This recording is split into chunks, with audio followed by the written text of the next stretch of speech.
Hi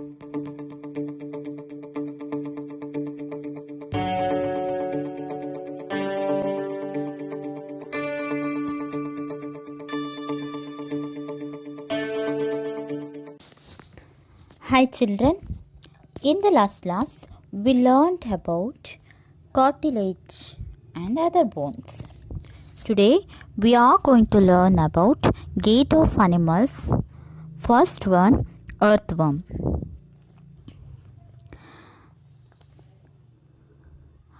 The body of an earthworm is made up of many rings joined end to end. An earthworm does not have bones. It has muscles which help to extend and shorten the body. During movement, the earthworm first extends the front part of the body, keeping the rear portion fixed to the ground. Then it fixes the front and releases the rear end. It then shortens the body and pulls the rear end forward. This makes it move forward by a small distance. Repeating such muscle expansions and contraction, the earthworm can move through soil. Its body secretes a slimy substance to help the movement. How does it fix parts of its body to the ground? Under its body, it has a large number of tiny bristles. Bristles means hair-like structures projecting out.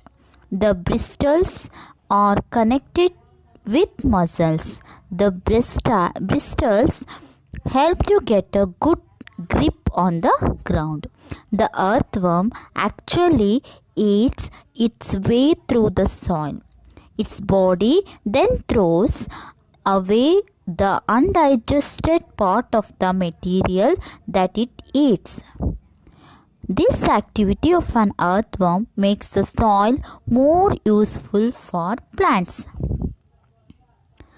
ಎರೆಹುಳುವಿನ ದೇಹವು ಒಂದರ ತುದಿ ಮತ್ತೊಂದರೊಂದಿಗೆ ಸೇರಿರುವ ಅನೇಕ ಉಂಗುರಗಳಿಂದ ಆಗಿರುತ್ತೆ. ಈ ಎರೆಹುಳುವಿನಲ್ಲಿ ಮೂಳೆಗಳಿರೋದಿಲ್ಲ. ಅದರಲ್ಲಿ ಸ್ನಾಯುಗಳಿದ್ದು ದೇಹವು ವಿಸ್ತರಿಸಲು ಮತ್ತು ಕಿರಿದಾಗಿರಲು ಸಹಾಯಕವಾಗುತ್ತೆ. ಚಲನೆಯ ಸಮಯದಲ್ಲಿ ಎರೆಹುಳು ಇದರ ದೇಹದ ಹಿಂಭಾಗವನ್ನು ನೆಲಕ್ಕೆ ಸ್ಥಿರವಾಗಿರುವಂತೆ ನೆಲೆಗೊಳಿಸುತ್ತೆ. ಮುಂಭಾಗವನ್ನು ವಿಸ್ತರಿಸುತ್ತೆ. ಅನಂತರ ಮುಂಭಾಗದ ತುದಿಯನ್ನು ಸ್ಥಿರವಾಗಿಸುತ್ತದೆ ಮತ್ತು ಹಿಂಭಾಗದ ತುದಿಯನ್ನು ಬಿಡುಗಡೆ ಮಾಡುತ್ತೆ. ನಂತರ ದೇಹವನ್ನು ಕಿರಿದುಗೊಳಿಸುತ್ತದೆ ಮತ್ತು ಹಿಂಭಾಗದ ತುದಿಯನ್ನು ಮುಂದಕ್ಕೆ ಎಳೆಯುತ್ತದೆ. ಇದು ಸ್ವಲ್ಪ ದೂರ ಮುಂದಕ್ಕೆ ಚಲಿಸುವಂತೆ ಮಾಡುತ್ತೆ. ಈ ರೀತಿಯ ಸ್ನಾಯುವಿನ ಪುನರಾವರ್ತಿತ ವಿಕಸನ ಮತ್ತು ಸಂಕೋಚನದಿಂದ ಎರೆಹುಳು ಮಣ್ಣಿನ ಮೇಲೆ ಚಲಿಸುತ್ತೆ. ಚಲನೆಗೆ ಸಹಕರಿಸಲು ಅದರ ದೇಹವು ಲೋಳೆಯನ್ನು ಸ್ರವಿಸುತ್ತೆ. ತನ್ನ ದೇಹದ ಭಾಗಗಳನ್ನು ನೆಲಕ್ಕೆ ಹೇಗೆ ಅದು ಸ್ಥಿರಗೊಳಿಸುತ್ತೆ? ಅದರ ದೇಹದ ಅಡಿಯಲ್ಲಿ ಹೊರಕ್ಕೆ ಚಾಚಿಕೊಂಡಿರುವಂತಹ ಅನೇಕ ಚಿಕ್ಕದಾದಂತಹ ಬಿರುಕೂದಲುಗಳು ಇರ್ತವೆ. ಈ ಬಿರುಕೂದಲುಗಳನ್ನು ಸ್ನಾಯುಗಳಿಗೆ ಜೋಡಿಸಲಾಗುತ್ತೆ. ನೆಲಕ್ಕೆ ಉತ್ತಮ ಹಿಡಿತ ದೊರಕುವ ಹಾಗೆ ಬಿರುಕೂದಲುಗಳು ಸಹಕರಿಸ್ತವೆ.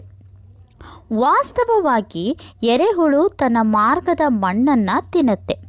ಅನಂತರ ಅದು ತಿಂದು ಜೀರ್ಣವಾಗದ ಭಾಗವನ್ನು ದೇಹದಿಂದ ಹೊರಹಾಕುತ್ತೆ. ಈ ಎರೆಹುಳುವಿನ ಈ ಚಟುವಟಿಕೆ ಸಸ್ಯಗಳಿಗೆ ಮಣ್ಣನ್ನು ಹೆಚ್ಚು ಉಪಯುಕ್ತವಾಗುವಂತೆ ಅದು ಬದಲಾವಣೆ ಮಾಡುತ್ತೆ. ಇದರಿಂದ ಮಣ್ಣು ಕೂಡ ಹೆಚ್ಚು ಫಲವತ್ತತೆಯನ್ನು ಹೊಂದುತ್ತೆ. Next is snail. Observe a snail in your garden or in field. Have you seen the rounded structure it carries on its back? This is called the shell, and it is the outer skeleton of the snail, but is not made of bones. The shell is a single unit and does not help in moving from place to place. it has to be dragged along. Place the snail on a glass plate and watch it. When it starts moving, carefully lift the glass plate along with the snail over your head. Observe its movements from beneath. A thick structure and the head of the snail may come out of an opening in the shell. The thick structure is its foot, made of strong muscles. Now, carefully tilt the glass plate. The wavy motion of the flute can be seen. Is the movement of a snail slow or fast as compared to an earthworm? ನಿಮ್ಮ ತೋಟದಲ್ಲಿ ಅಥವಾ ಹೊಲದಲ್ಲಿ ಬಸವನ ಹುಳುವನ್ನು ನೋಡಿ. ಅದರ ಬೆನ್ನ ಮೇಲೆ ದುಂಡಾಗಿರುವಂತಹ ರಚನೆ ಇರುವುದನ್ನು ನೋಡಬಹುದು. ಇದನ್ನು ನಾವು ಚಿಪ್ಪು ಅಥವಾ ಶೆಲ್ ಅಂತ ಕರಿತೀವಿ. ಮತ್ತು ಇದು ಬಸವನ ಹುಳುವಿನ ಹೊರಕವಚ ಆಗಿರುತ್ತೆ. ಆದರೆ ಇದು ಮೂಳೆಗಳಿಂದ ಮಾಡಲಾಗಿರಲ್ಲ. ಚಿಪ್ಪು ಏಕಘಟಕವಾಗಿದ್ದು ಒಂದು ಕಡೆಯಿಂದ ಮತ್ತೊಂದು ಕಡೆಗೆ ಚಲಿಸಲು ಸಹಕರಿಸುವುದಿಲ್ಲ. ಅದನ್ನು ಹೊತ್ತು ಅದು ಹೋಗಬೇಕಾಗುತ್ತೆ. ಈ ಬಸವನ ಹುಳುವನ್ನು ಗಾಜಿನ ತಟ್ಟೆಯ ಮೇಲಿಟ್ಟು ಗಮನಿಸಿದಾಗ ಅದು ಚಲಿಸಲು ಪ್ರಾರಂಭಿಸಿದ ಮೇಲೆ ಎಚ್ಚರಿಕೆಯಿಂದ ಗಾಜಿನ ತಟ್ಟೆಯನ್ನು ಬಸವನ ಹುಳುವಿನ ಸಮೇತ ನಿಮ್ಮ ತಲೆಯ ಮೇಲ್ಮಟ್ಟಕ್ಕೆ ಎತ್ತಾಗ ಅದರ ಚಲನೆಗಳನ್ನು ನಾವು ಕೆಳಗಿನಿಂದ ಗಮನಿಸಬಹುದು. ಚಿಪ್ಪಿನ ರಂಧ್ರದಿಂದ ಒಂದು ದಪ್ಪನಾದ ರಚನೆ ಮತ್ತು ತಲೆ ಆಚೆ ಬರುತ್ತೆ. ಆ ದಪ್ಪನಾದ ರಚನೆಯು ಶಕ್ತಿಯುತ ಸ್ನಾಯುಗಳಿಂದ ಮಾಡಿರುವಂತಹ ಅದರ ಪಾದ ಆಗಿರುತ್ತೆ. ಈಗ ಎಚ್ಚರಿಕೆಯಿಂದ ಗಾಜಿನ ತಟ್ಟೆಯನ್ನು ಓರೆಯಾಗಿಸಿ ಆಲೆಯಾಕಾರದ ಪಾದದ ಚಲನೆಯನ್ನು ನಾವು ನೋಡಬಹುದು. ಹಾಗಾದರೆ ಎರೆಹುಳುವಿಗೆ ಹೋಲಿಸಿದ್ರೆ ಬಸವಿನ ಹುಳುವಿನ ಚಲನೆ ನಿಧಾನವೇ ಅಥವಾ ವೇಗವಾಗಿರುತ್ತಾ ಗಮನಿಸ್ಬೋದು ನಾವು. Next we come to the cockroach. Cockroaches walk and climb as well as fly in the air. They have 3 pairs of legs. These help in walking. The body is covered with a hard outer skeleton. This outer skeleton is made of number of plates joined together and that permits movement. There are 2 pairs of wings attached to the body behind head. The cockroaches have distinct muscles. Those near the legs move the legs for walking. The body muscles move the wings when the cockroach flies. ಜಿರಳೆ. ಈ ಜಿರಳೆಗಳು ನಡೀತವೆ ಮತ್ತು ಹತ್ತುತ್ತವೆ. ಅಷ್ಟೇ ಅಲ್ಲದೆ ಗಾಳಿಯಲ್ಲೂ ಕೂಡ ಅವು ಹಾರಾಡ್ತವೆ. ಅವುಗಳಿಗೆ 3 ಜೊತೆ ಕಾಲುಗಳು ಇರ್ತವೆ. ಅವು ನಡೆಯಲು ಸಹಕಾರವನ್ನು ನೀಡುತ್ತೆ. ಅದರ ದೇಹವು ಕಠಿಣವಾದ ಹೊರಕಂಕಾಲದಿಂದ ಮಾಡಲ್ಪಟ್ಟಿರುತ್ತೆ. ಈ ಹೊರಕಂಕಾಲವು ಅನೇಕ ಫಲಕಗಳು ಒಟ್ಟಿಗೆ ಸೇರಿ ಆಗಿರ್ತವೆ. ಅದು ಚಲನೆಗೆ ಅವಕಾಶವನ್ನು ಮಾಡಿಕೊಡುತ್ತೆ. ತಲೆಯ ಹಿಂಭಾಗದಲ್ಲಿ 2 ಜೊತೆ ರೆಕ್ಕೆಗಳು ಅದರ ದೇಹಕ್ಕೆ ಅಂಟಿಕೊಂಡಿರುತ್ತವೆ. ಈ ಜಿರಳೆಗಳಿಗೆ ವಿಶಿಷ್ಟವಾದ ಸ್ನಾಯುಗಳಿದ್ದು ಕಾಲುಗಳ ಬಳಿ ಇರುವಂತಹ ಸ್ನಾಯುಗಳು ಕಾಲುಗಳನ್ನು ಚಲಿಸಿ ನಡೆಯುವಂತೆ ಮಾಡುತ್ತೆ. ಜಿರಳೆ ಹಾರುವಾಗ ಹಾರಾಟದ ಸ್ನಾಯುಗಳು ರೆಕ್ಕೆಗಳನ್ನು ಚಲಿಸುವಂತೆ ಮಾಡುತ್ತೆ. Birds fly in the air and walk on the ground. Some birds like ducks and swans also swim in water. The birds can fly because their bodies are well suited for flying. Their bones are hollow and light. The bones of the hind limbs are typical for walking and perching. The bony parts of the forelimbs are modified as wings. The shoulder bones are strong. The breastbones are modified to hold muscles of flight which are used to move the wings up and down. ಪಕ್ಷಿಗಳು. ನಮಗೆಲ್ಲ ತಿಳಿದಿರುವಂತೆ ಪಕ್ಷಿಗಳು ಗಾಳಿಯಲ್ಲಿ ಹಾರಾಡ್ತವೆ ಮತ್ತು ನೆಲದ ಮೇಲೆ ಕೂಡ ನಡೀತವೆ. ಕೆಲವು ಪಕ್ಷಿಗಳಾದಂತಹ ಬಾತುಕೋಳಿ ಮತ್ತು ಹಂಸಗಳು ನೀರಿನಲ್ಲಿ ಈಜಾಡಬಲ್ಲಂತಹ ಪಕ್ಷಿಗಳು ಆಗಿರ್ತವೆ. ಪಕ್ಷಿಗಳು ಹಾರಬಹುದು, ಯಾಕಂದರೆ ಅವುಗಳ ದೇಹ ಹಾರೋದಕ್ಕೆ ಚೆನ್ನಾಗಿ ಹೊಂದಿಕೊಂಡಿರುತ್ತೆ. ಅವುಗಳ ಮೂಳೆಗಳು ಟೊಳ್ಳು ಮತ್ತು ಹಗುರವಾಗಿರುತ್ತೆ. ಹಿಂಗಾಲಿನ ಮೂಳೆಗಳು ನಡೆಯುವುದಕ್ಕೆ ಮತ್ತು ಕುಳಿತುಕೊಳ್ಳುವುದಕ್ಕೆ ಸೂಕ್ತವಾಗಿರುತ್ತೆ. ಮುಂಗಾಲುಗಳು ಎಲುಬುಗಳ ಸಹಿತ ರೆಕ್ಕೆಗಳಾಗಿ ಮಾರ್ಪಟ್ಟಿರುತ್ತೆ. ಭುಜದ ಮೂಳೆಗಳು ಶಕ್ತಿಯುತವಾಗಿರುತ್ತೆ. ರೆಕ್ಕೆಗಳನ್ನು ಮೇಲೆ ಮತ್ತು ಕೆಳಗೆ ಚಲಿಸಲು ಉಪಯುಕ್ತವಾದಂತಹ ಹಾರಾಟದ ಸ್ನಾಯುಗಳನ್ನು ಇವು ಹೊಂದಿರ್ತವೆ. Fish. Let see one activity. Make a paper boat, put it in water and push it with one narrow end pointing forward. Did it go into the water easily? Now hold the boat sideways and push it into the water from the broad side. Are you able to make the boat move in water when you push it from this side? Have you noticed that the shape of a boat is somewhat like a fish? The head and tail of the fish are smaller than the middle portion of the body. The body tapers at both ends. This body shape is called streamlined. The shape is such that water can flow around it easily and allow the fish to move in water. The skeleton of the fish is covered with strong muscles. During swimming, muscles make the front part of the body curve to one side and the tail part swings towards the opposite side. The fish forms the curve as shown. Then quickly the body and tail curve to the other side. This makes a jerk and pushes the body forward. A series of such jerks make the fish swim ahead. This is helped by the fins of the tail.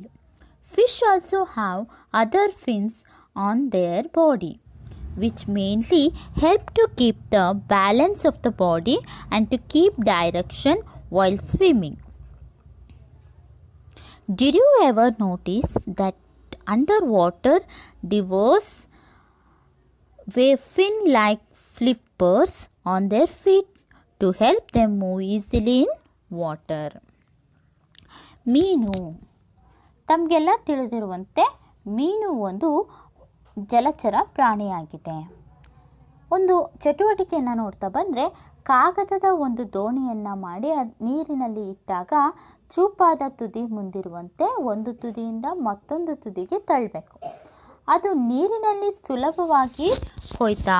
ಈಗ ದೋಣಿಯನ್ನು ಅಡ್ಡ ಹಿಡಿದು ಅದರ ಅಗಲವಾದಂತಹ ಕಡೆಯಿಂದ ನೀರಿನ ಕಡೆ ತಳ್ಳಿ ದೋಣಿಯ ಪಾರ್ಶ್ವದಿಂದ ಅದನ್ನು ನೀರಿನಲ್ಲಿ ತಳ್ಳಿದಾಗ ದೋಣಿ ಚಲಿಸುವಂತೆ ಮಾಡೋದಕ್ಕೆ ನಮಗೆ ಸಾಧ್ಯವಾಗುತ್ತೆ. ದೋಣಿಯ ಆಕಾರವು ಬಹುತೇಕ ಮೀನಿನ ಆಕಾರದಂತೆ ಇರೋದನ್ನು ನಾವು ನೋಡಬಹುದು. ಮೀನಿನ ತಲೆ ಮತ್ತು ಬಾಲಗಳು ಮಧ್ಯಭಾಗಕ್ಕಿಂತ ಚಿಕ್ಕದಾಗಿರುತ್ತೆ. ಅಂದರೆ ದೇಹವು ಎರಡೂ ತುದಿಗಳಲ್ಲಿ ಚೂಪಾಗಿರುತ್ತೆ. ಈ ದೇಹಾಕೃತಿಯನ್ನು ನಾವು ಸುಚಲನಾಕೃತಿ ಅಥವಾ ಸ್ಟ್ರೀಮ್ಲೈನ್ಡ್ ಬಾಡಿ ಅಂತ ಕರಿತೀವಿ. ಈ ಆಕಾರ ಹೇಗಿರುತ್ತಂದರೆ ನೀರು ಅದರ ಸುತ್ತಲೂ ಸುಲಭವಾಗಿ ಹರಿಯಬಹುದು ಮತ್ತು ಅದು ಮೀನನ್ನು ನೀರಿನಲ್ಲಿ ಚಲಿಸುವಂತೆ ಮಾಡುತ್ತೆ. ಈ ಮೀನಿನ ಅಸ್ಥಿಪಂಜರವು ಶಕ್ತಿಯುತವಾದಂತಹ ಸ್ನಾಯುಗಳಿಂದ ಆವರಿಸಲ್ಪಟ್ಟಿರುತ್ತೆ. ಈಜುವಾಗ ದೇಹದ ಮುಂಭಾಗವು ಒಂದು ಕಡೆಗೆ ಬಾಗುವಂತೆ ಸ್ನಾಯುಗಳು ಮಾಡ್ತವೆ ಮತ್ತು ಬಾಲದ ಭಾಗವು ವಿರುದ್ಧ ದಿಕ್ಕಿಗೆ ಬೀಸುತ್ತೆ. ಮೀನು ವಕ್ರರೇಖೆಯಲ್ಲಿರುವಂತೆ ಕಾಣುತ್ತೆ. ಅನಂತರ ದೇಹ ಮತ್ತು ಬಾಲ ವೇಗವಾಗಿ ಬೇರೆ ಕಡೆಗೆ ಸಾಗುತ್ತೆ. ಇದು ಒಂದು ಹಠಾತ್ತಾದ ಎಳೆತವನ್ನು ಉಂಟು ಮಾಡಿ ದೇಹವನ್ನು ಮುಂದಕ್ಕೆ ತಳ್ಳುತ್ತೆ. ಈ ರೀತಿಯ ಹಠಾತ್ತನೆಯ ಎಳೆತಗಳ ಸರಣಿಯು ಮೀನು ಮುಂದಕ್ಕೆ ಈಜುವಂತೆ ಮಾಡುತ್ತೆ. ಇದಕ್ಕೆ ಬಾಲದ ರೆಕ್ಕೆ ಸಹಕಾರವನ್ನು ಕೊಡುತ್ತೆ. ಮೀನುಗಳ ದೇಹದ ಮೇಲೆ ಬೇರೆ ಈಜು ರೆಕ್ಕೆಗಳು ಕೂಡ ಇರ್ತವೆ. ಈಜುವಾಗ ದೇಹದ ಸಮತೋಲನ ಮತ್ತು ದಿಕ್ಕನ್ನು ಕಾಪಾಡೋದಕ್ಕೆ ಮುಖ್ಯವಾಗಿಯೂ ಸಹಕಾರವನ್ನು ಕೊಡ್ತದೆ. How do snakes move? ಹಾಗಾದರೆ ಹಾವುಗಳು ಹೇಗೆ ಚಲಿಸ್ತವೆ? Have you seen a snake slither? Does it move straight? Snakes have a long backbone. They have many thin muscles. They are connected to each other even though they are far from one another. Muscles also interconnect the backbone, ribs, and skin. The snake's body curves into many loops.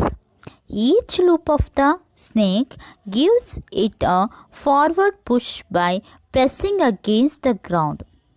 Since its long body makes many loops and each loop gives it this push, the snake moves forward very fast and not in a straight line.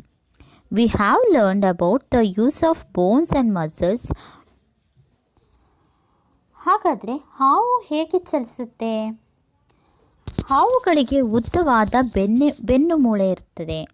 ಅವುಗಳಿಗೆ ಅನೇಕ ತೆಳುವಾದ ಸ್ನಾಯುಗಳು ಕೂಡ ಇರ್ತವೆ. ಅವುಗಳು ಪರಸ್ಪರ ಸಂಪರ್ಕದಲ್ಲಿರ್ತವೆ.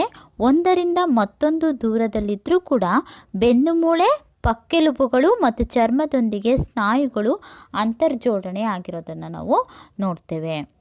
ಹಾವಿನ ದೇಹವು ಅನೇಕ ರೀತಿಯಾದಂತಹ ಒಂದು ಕುಣಿಕೆಗಳಾಗಿ ಬಾಗಿರ್ತವೆ. ಪ್ರತಿಯೊಂದು ಕುಣಿಕೆಯ ನೆಲಕ್ಕೆ ಒತ್ತುವುದರಿಂದ ಹಾವನ್ನು ಮುಂದಕ್ಕೆ ತಳ್ಳುವಂತೆ ಮಾಡುತ್ತೆ. ಅದರ ಉದ್ದವಾದಂತಹ ದೇಹವು ಅನೇಕ ಕುಣಿಕೆಗಳನ್ನು ಉಂಟು ಮಾಡೋದ್ರಿಂದ ಪ್ರತಿಯೊಂದು ಕುಣಿಕೆಯು ದೇಹವನ್ನು ತಳ್ಳೋದ್ರಿಂದ ಅತಿ ವೇಗವಾಗಿ ವಕ್ರರೇಖೆಯಲ್ಲಿ ಹಾವು ಮುಂದಕ್ಕೆ ಸಾಗುತ್ತೆ. So children, we have learned about the use of bones and muscles for the movements of different animals. I hope you understood the lesson. Thank you.